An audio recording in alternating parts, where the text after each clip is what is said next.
mukakunia nihimizo na himiza nikiwa somba ninite kunali nakichungete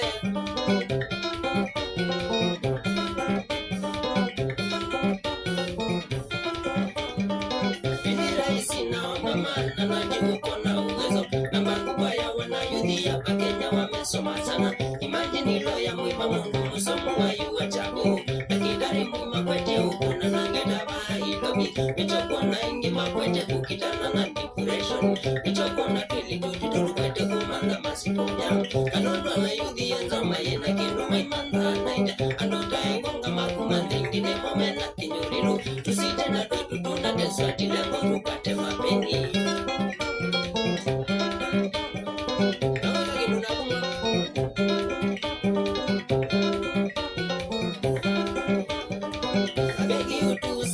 for the sake of their future. Sababu sio wote wanaotoka kwa familia tajiri. The funny thing ukitembea na kila nifasi ya kila ofisi utapata ni wazetu kwa wamemaliza hata kusomesha na wataki kuritaya ili wanayuthi wapate ajira kuyaone kuyapesa na kite mabendeni kushere. I wish wa Kenya tungekuwa kama wazungu kupendana nikiona mtoto wa jirani ni mwone kama ule wa kwangu tuwacheni ubaguzi si wa mama mmoja Kenya pamoja tushikamane tuangamize umasikini umoja ni nguvu cha pili utengano ni udhaifu nisi